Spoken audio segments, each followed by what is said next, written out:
Again, this is Jones Loflin. Thank you for joining our session today on achieving stability and progress in times of change. If you have a question, if you will type it into the chat box as we go through our time together today, that would be great. I will be looking at those questions today because we do have a somewhat smaller group, which I'm excited about because that gives us more opportunity to ask questions. We're going to be talking about change today. And so to get us started in the chat box today, here's what I'd like for you to do. I'd like for you to take just a moment and to tell me very generally, how do you feel about change? How do you feel about change? How do you feel about change? Just answer that question. How do you feel about change? Real broad question, I know, but how do you feel about change? As I get ready to start sharing my screen and we get started today, how do you feel about change? Thank you for putting in some chat. Wow, I love the honesty today. Wow, nervous, depends on the change. See change as a learning opportunity. Yeah, I like change that makes things better, but if I'm not sure if it's going to make things better, then I don't know if I'm up for it or not. Sometimes it's okay, sometimes it's a headache. Yeah, it really depends, doesn't it? And thank you for those comments. Yeah, you have to try, no question. And so what we find is that it's so important that we begin to think about how we do look at change, because then it gives us some direction on how do we move forward, and especially how do we help others move forward. Some of our time together today is going to be spent talking about not just getting ourselves on board with change, but how do we get others on board with change, because it can be very difficult. My attitude about change was changed a long time ago when I read the quote of a change management guru, Peter Singh, and he was being interviewed about how do we lead change? How can we manage change better? And, I expected some really technical, deep, thought-provoking answer, and it was thought-provoking, but it was so simple in his answer. And here's that response when somebody asked him that question. He says, when it comes to leading change, we keep bringing in mechanics when what we need are gardeners. And that forever changed my attitude about change. Because if you think about it for a moment, that's really the way many of us look at change, isn't it? It's an opportunity to fix something that's broken. It's an opportunity to, get things running smoothly again. Notice that key phrase, again. It's a way for us to get back to things being at the status quo, to being able to know what we're going to expect. And that's important. I mean, right now, many of you are working remotely and you're thinking about, well, what's going to change so that I can get back to work in some of the normal ways that I used to work? What's going to change so I can get back to spending time with my friends outside of the current restrictions that we have? So there's certainly the need for being a mechanic and fixing problems, but then there's also the next step, which is what needs to be created that doesn't exist. How is your organization going to change? Not to get back to normal, not the fix it thing, but how is your organization going to evolve, and how's it going to be different to serve the needs of your customers, your clients in the next 3 to 6 months? And a mechanic's mindset might get you there, but it's probably going to limit you because you're going to want to do so many things that used to work before. So maybe it's time to think like a gardener. And that was the whole premise behind my book that I wrote entitled Always Growing, How to Be a Stronger Leader in Any Season, especially as you're leading through change. Now, one of the things that you see on the screen today is a special offer for you as a virtual session participant. As I've been doing these over the past few weeks, and I've had several people who said, hey, Jones, why don't you offer us something for participating? And you're right, I should. Some of you are so kind, and you've been participating in every virtual session that I've offered. And so here's your opportunity. Through midnight tomorrow night, I am offering copies of Always Growing. If you go to the website listed on your screen, use the coupon code VIRTUAL. You get a 60% discount on copies of Always Growing. It's a great tool to use with your team as you talk about moving through all these changes that we're facing. After today's virtual session, you'll have the tools that you need to lead a group discussion and make some decisions about how you're going to move forward in that change. And so I hope you'll take advantage of that offer. Again, it goes through midnight tomorrow night. I'll also put this screen back up again at the end when we get to questions if you don't see it now, or if someone was to come in later or not be paying attention right now, which sometimes happens in these presentations, doesn't it? All right, so let's get started. I want to offer you 4 key ideas from the book to help you find that balance of progress and stability. And let's focus on the progress side first. If you want to move forward in times of change, what's necessary? And so really, I think it starts with identifying what you want to change. It's real easy for us to say, yeah, we need to change as an organization. Okay, what needs to change? Being specific is important. Let's go back to the mindset of a gardener for a moment. A gardener would never go say, I think I'm going to plant something today. The gardener would say, no, I want to plant something very specific. And they would go plant beans or peas or squash or tomatoes. And then they would make decisions about how to grow that particular plant. But it's not, okay, we need to change. We got to be specific about what it is that we want to change. And so I think that's a great place for your team to start, is having that discussion about what needs to change. Why does it need to change? What are the indicators that are telling us that? Some of you participated in my session last week when I talked about using the book, Who Moved My Cheese, to guide you through change. And I mentioned about how, sometimes you got to read the handwriting on the wall. What are the facts that tell you need to change? What are the feelings you and your people are having? What's the wisdom and experience in the room or in the Zoom room to help you to be able to understand what needs to change? And the more specific you can get, then the easier it is for you to determine how to grow that change, to use the language of a gardener. For example, if I was a gardener, which I am, one of the things that I love to grow is tomatoes.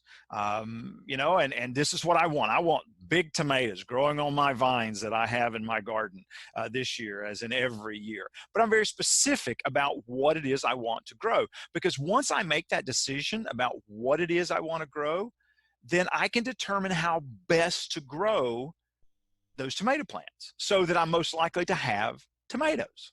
And you see on the screen one of the slides that I use in the training program around leading change. And it's, once you make the decision to grow something, you see the left-hand column with the pictures there, then you know what to do about creating the right kind of soil. That's the first picture. You know what to do because you got to have sunlight. You know that you're going to need some resources, and you know that you're going to have the right temperatures. Then look at the middle column. Those are the same things that you're going to have to provide to any change you want to grow once you've identified it. Notice the line at the top says, to change blank, I will need to, and then you've got your opportunity to begin to say, what does the support environment look like to grow this change, to move this change forward? How does this change align with the mission and the vision of our team, of our organization?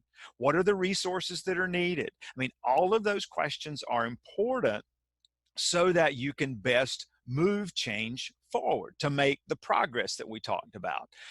That's just really, really critical.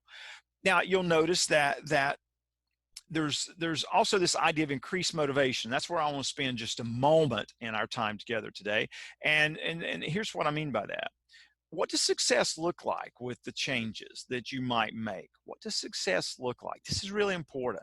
We use a lot of general language when it comes to change. We say we want, to increase revenue, which that kind of explains itself, but we want a more engaged customer base, or we want more engaged team members, or, we want to increase innovation in our organization. Well, all those are great, but that's kind of like the gardener going to the garden and saying, I'm going to grow something. We've got to be specific about what does that look like? Because if we can begin to talk about what it looks like, and especially if we can begin to focus on what other people value, then we can start explaining the change in a way that other people go, yeah, I want to get on board with that change. But that's the really critical piece there, is it's not just about what's important to us, what's important to the people who you're going to ask to come on board with this change. And then once you know what's important to them, then you've got the opportunity to begin developing some real pictures, some imagery that gets them excited. I love what Aristotle said a long time ago. He said, the soul never thinks without a picture. If you want to get people excited about change, you've got to take the opportunity to paint a picture for them. You want to see my picture? If I were to grow great tomatoes, here it is. You ready? Here's my picture. A tomato sandwich with Duke's mayonnaise, a Southern tradition. But you see, that's a very visual picture. And one of the things I love to do with organizations when I come in and I'm working with a team about change is I say, I want you to draw a picture of success with the change. And what does that look like? And they'll look at me funny at first, but then they'll just start taking the markers and they're drawing on the flip chart or the whiteboard, and they get all creative and all these colors come out, and you can just watch the energy explode with the group because they're getting a picture and they're saying, well, I think it would look like this. Oh, well, I think it'd look like this. And so then they get more excited about moving forward, even though, yes, change is uncomfortable and it sometimes is hard and it makes us nervous, all those things that you said earlier. But now we've got this pull type of motivation saying, yeah, we want that. Let's create that picture. So I think that's really an important part of the process. So that's the first word from the book is the whole idea of growing change, creating that environment, getting a picture. The second one is to cultivate change. If you're a gardener of any sustenance, I don't know whatever. If you're a gardener of any competence, maybe that's the word I'm looking for, you know that you can't just plant something and then walk away. You've got to stay focused on it so that you can help it to continue to grow. So that's in the book I talk about cultivating change. How are you going to make sure that this change not only is initiated, but that you're moving forward and you're getting the outcomes that you're looking for? Now, in the book, I talk about 3 key ideas. On today's time, because we're limited, I'm just going to talk about one of them. And the one idea I want to touch on today is the whole idea of processes. That one of the 3 P's of cultivation is processes. If you want change to move forward, but you also want people to have a sense of stability, then you've got to create some processes, some systems so that people know what to expect when they're going through the unexpected. Now, I know it seems like an oxymoron, but it's just like when I'm talking about, working remotely, working from home, is that one of the keys there, even though you've got so many unexpected things going on, it's really important that you create some consistency in your day, have a schedule for at least an hour or 2, because then that helps you to calm down. Same thing happens in change. You're uprooting people's normal routines, and there's things that they're going to have to learn how to do differently. And we're not good at learning things sometimes because we want to go back to the old way of doing things. And the more processes or systems that we can give people, then it helps them to be able to focus on the work in front of them and not be so afraid of what comes next. A great book that talks about some of this, in addition, of course, to Always Growing, is a book, Atomic Habits by James Clear. If you haven't read this book, you need to read it in the next 30 days. It will change your life. Love this book. I recommend it to so many people. In fact, almost every virtual presentation I'm doing these days, I'm saying, you need to read this book. But look at this quote on the screen. You do not rise to the level of your goals. You fall to the level of your systems. You do not rise to the level of your goals. You fall to the level of your systems. If we want people to have stability in times of change and to be able to, still move forward, I think that balance is found when we come up with systems and processes to help people to make decisions about how they're going to use their time, how they're supposed to think, how are they supposed to act in this new world as you're moving forward with change. So, processes, systems are so important. So that's your question. You notice for every idea, there's a question for you to work through with your team. And so this is the second question that you could pose to your team. What are the processes or systems that we could create that would, help us, have stability in this time of change? In other words, it's very simply saying to them, what's not going to change? A lot of things are, but what's not going to change? What can they expect to see every day when they come to work or as they work together that's familiar, or at least it's consistent with all the disruptions that typically take place in a time of change? So that's your second word. Your third one, one of the more unusual words in the model that I use in the book is you got to prune to give change room to grow. You got to prune to give change room to grow. All right, let's all put on our gardening hat for a moment. And of course, it's another rainy day here in North Carolina, so not a whole lot of gardening going on unless it's the indoor type. But let's put on our gardening hats for a moment. Let's say that we've got this really great idea about something we want to grow. And maybe we've even got the plant in our hand. We're going, oh, I'm so excited about going out to my garden and planting this plant. Because, what it's going to look like, or the fruit it's going to produce is going to be phenomenal. And you're so excited. Now let me give you a picture of the garden you're going to plant it in. Ta-da! Take a look at that for a moment. It's a little disappointing, isn't it? Because you're like, oh, I can't just go out and plant it because there's no room, there's no space, it's overgrown. And if you think about it for a moment, some of you have schedules that look a lot like this. You've got so much already going on. There's no room for change to grow. People don't see where they can stop and think. Remember, change requires us to think differently and to work differently. And if people are already mentally and physically at capacity, how are they supposed to find the space to think and work differently to move a change forward? And so one of the things I think is really important as you're going through a time of change, you've got to create the physical and mental space for people to do that. And so your question simply becomes, what will you give people permission to do or not to do while the change is growing? You know, they're sitting there, and you've been in this position before. In fact, I've been there before when I'm doing a presentation on change or getting ready to, and there's someone in the front of the room and they're talking about the things that people are going to be doing differently. And I've heard somebody lean over to the person and say, but what are they going to take away? What are they going to let us not do? Or what are we going to have some flexibility with that we didn't have before, so this change is not so overwhelming? I think it's really important that you take the opportunity to stop as a team and say, okay, if we're going to move this change forward, how are we going to find the space to think and to act on it?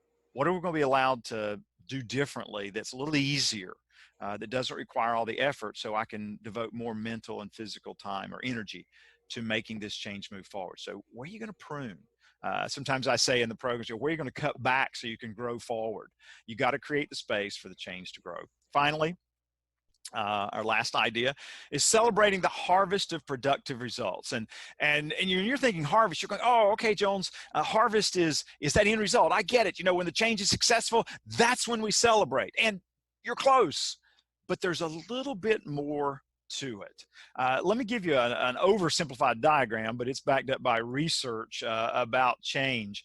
Look at this diagram for a moment. This shows the level of motivation. The gold bar shows the level of motivation of someone or even an organization from the time they start a change till the time the change is complete and if it's successful.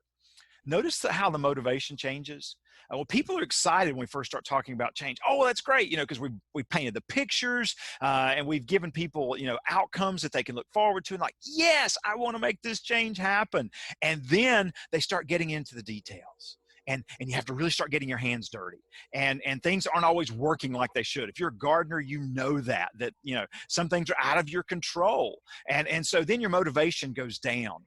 Notice what happens about halfway through the journey. People's motivation starts going back up. Why? I think it's simply because they begin to see that the change is working. And if they see the change is working, then they stay involved. I mean, it's kind of like when you plant something in your garden, until that seed comes up or until you start seeing some movement, you're like, oh, I just don't know if this is going to work or not. But the longer that plant grows, the more excited you get about what could be. What I mean by that is taking those opportunities to really look at what are those small things going on that indicate to you that change is going to be successful. What do you see happening as you're starting to make change as a team or as an organization that you ought to be celebrating? classic example from the gardening world. Here's a tomato plant in my garden that I took earlier this week. I don't have tomatoes yet, but look what I do have. Right there in the center of the screen is one of those beautiful yellow blossoms that hopefully, along with that cluster of blossoms you see there, will turn into some tomatoes. And then I can actually grow them out into those big old tomatoes for tomato sandwiches. But notice that's small. I don't have a tomato yet, but I do have proof that something is working. So my question to you for this whole idea of harvest that I think it's important for you to answer to your organization or with your team, what will be the small signs that change is working? What will be the small signs that that change is working? And when I say small, in fact, I challenge groups when I'm delivering a presentation. I say, what's the smallest indicator? And I've had people say things like, when so-and-so smiles when they hand me some information, or when people are talking more about possibilities than problems, or the day I go, wow, that wasn't as hard as it used to be to do. And then, of course, you could say, well, the first day that we notice a trend up in revenue. I mean, all those are great indicators. And as a manager or leader, it's not only important for you to recognize them, it's also important for you to share that with the team. Hey, I noticed this. I noticed that. I mean, imagine if you've got a whole team of gardeners and they're going into this area of change, this garden of change, and each one of them is noticing something. It's a wonderful way to celebrate and get excited so that people will continue that journey through the change and get to those end results. Celebrating harvest moments is so critical. All right, with that, it's question time.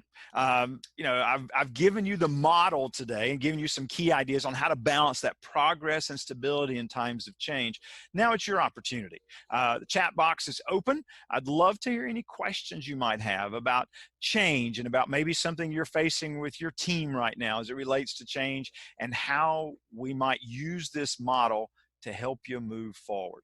So as I get a sip of water, I'll allow you to type anything you like in the chat box.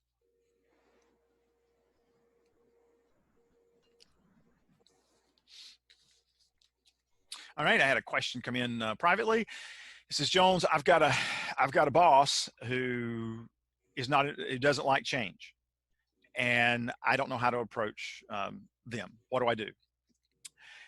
First of all, I think you have to step back and say, what does that boss value? What's important to them? For those of you who heard me speak before, you know that I always say you need to know two things about everybody on your team. You need to know what makes them tick and what ticks them off. So I think you have to start by saying, what are they motivated by? What's important to them? And then how could you position the changes that you would like to see happen? How could you, bring that into the conversation? And you don't have to say, because I know you value, but you deliver the request for change knowing that it will speak to what they value. Secondly, I think you just, you go from an attitude of curiosity and say, I'm curious what it might look like if we, or I wonder if we could explore. Those are really great words to initiate conversation instead of being more direct sometimes. It just plants the seed, pardon the pun, to help them say, and then you might even say to them, what do you see as our priorities in the next 6 months? Or what do you see changing for us so we can continue to be the great organization or great team that we are? Maybe it's just inviting them to begin to think about change might be that first step. Okay, another question that just came in. Tips on helping people and team members prune. Yeah, creating space for yourself. Starts with a B, boundaries. I think creating space for change starts with creating better boundaries. And for an individual, I think that means setting up a time or time blocks for you to actually focus on change or on moving forward. And I think that's really critical. When is that time? And I'm talking about putting it into your schedule, just like a meeting that you have, because if not, you'll tend to get caught up in the urgent. So I think that's one of the keys. Is finding that space, is making it a part of your day. When it comes to pruning, An activity I'll start you with is this. Think about something in your world that you could delegate, automate, or stop doing that would give you 10 minutes. 10 minutes. That's not a lot. Something you could delegate, automate, or drop. Delegate, obviously, something you could hand off to someone else, even if it would only save you 10 minutes. Automate, what's some routine or habit? Remember the book Atomic Habits? What's something you could, begin to automate? Just something you do consistently that would give you some space and you wouldn't have to stop and think about how it's going to get done. Or drop, what's something you could just simply stop doing? I can give all of you one. I know it's one for me sometimes. Start batching your emails as far as when you respond and work on emails. Don't just jump in and out of your email all day. Set up 4 times a day or 5, whatever works for you that would be less than what you're currently doing, that's when you work on email. You'll find you'll get more in 10 minutes because what happens is we jump in and out and in and out. And all that quick switching takes up so much valuable small moments that if we were batching our email 4 or 5 times a day, then that gives us other spaces to work on things that are more important. So those are a couple quick ways. Thanks for the question about pruning. Right? Other questions related to this whole idea of change and how you can possibly move forward and also have stability in times of change. Okay, I see a couple questions coming in. We'll wait till there's a couple others come up. Okay. All right. Somebody asked the question, thank you, by the way. Somebody asked the question, Jones, why do you really focus so much on processes in times of change? Well, here's why. People like familiarity. People like to know that some things aren't going to change, because when you talk about change and a specific change, we're just conditioned to go to the worst case scenario, that everything's going to fall apart, that I'm not going to be able to do anything in the way that I used to do it before. And so I think it's really important to start with what's not going to change, or what's something they're going to get to do that's familiar. And so it kind of helps literally take their blood pressure down to go, okay, I can still do this and I'm comfortable with that. And at the same time, that's the stability piece. And at the same time, you remind them how you're going to give them the resources. Remember how we grow change? You're going to give them the resources so that they can embrace these new skills or attitudes or perspectives that they're going to need to thrive in this new change. Another question. How do you convince others that change is good and needed? Oh, wonderful question. Well, first of all, I'm assuming that the change is good. I'm going to take your word for it. But if you want to help them know that it's needed, I think there's a great 3-question exercise. And I use this when I'm facilitating on change. It's 3 questions that you can ask a team or an individual that tells them that, helps make the case they're on their own that change is needed. First one is, what do you know? What are the facts and figures, statistics that tell them that change is needed? I mean, sometimes that's enough. Secondly, what do you think you know? What's their wisdom or insight or experience telling them, or what's it telling other members of the team? And having that on a flip chart or a whiteboard, I think is really important. You're capturing those thoughts. And then thirdly, what do you not know? What are the unknowns our team or organization is facing right now? And how do we prepare for those? How do we need to improve our skill set as a team, as individual contributors, so that we can be ready if it goes this way, or maybe things go that way? How can we make sure that we're ready in those situations? So I think that's one of the ways. Another one that I find that's important, if it's good and need to help them see if it's good and needed, again, it's going back to that picture. Give them a picture of the future that they go, yeah, I like that. Yeah, that seems like a good place to go. Because one of the biggest reasons people aren't in favor of change is they have a lack of confidence in their ability to adapt. Hear me again. They have a lack of confidence in their ability to adapt. It's not that they might not be in favor of the change. They just don't see how they're going to get there. And so if we can help them see, here are the steps we're going to take as a team, as an organization, or as your leader or manager to help them get there, and that you're going to celebrate the small wins. See, this is where the harvest piece comes in. When you see them start to take those steps, you celebrate that. And somebody saying, yeah, Jones, but I don't want to be the one having to always look for the good. Really? last time I checked, the more you celebrate the good that they're doing, the more likely people are to do even more of it. And so it's watching what changes they're making and acknowledging them that I think are really important to help keep them on the task. Another question comes up. We are all experiencing change right now that will transform. How do we do business for years to come? At what point should change like this cause us to create a new strategic plan or update our organizational vision? Oh, what a powerful question. I guess I would go back to the gardener mentality. If you're a gardener, what are you doing? You're constantly looking. You're having conversations. You're looking at opportunities to grow something new. So I think it's establishing that time as a team or as a department, as an organization, where you do look ahead. What do we see in 3 months, 6 months, 9 months, 1 month, or 1 month? Let's do it 1 month. What do we see a long time away? And begin saying, okay, how might we want to do things differently so we're prepared for that? And having those kinds of conversations, I think, is really important. It goes back to 3 questions I asked earlier. What do you know? What do you think you know? And what do you not know? And then say, okay, based on that information, should we keep doing things the way that we're currently doing them, or do we probably need to change some things? And I think that's important, way to help people to stay focused on that. As far as how it relates to the organizational vision, the vision may not change. The vision may stay the same. The plan to get there, remember James Clear's quote, it's not about the goals. It's about, you fall to the level of your systems. What are the systems you've created to get to those goals, or, accomplish what's in that vision? So great question. Thank you for that one. All right, we're at about 36 minutes past the hour. As we're beginning to wind this down, I have time for one more question. If someone would like to type one into the chat, be happy to take that one. And then we will finish up our time together today. If anybody else has a question related to change. If not, okay, wait a minute. One last question did come in. Tips for encouraging those who are scared or hesitant of change, and how to embrace it.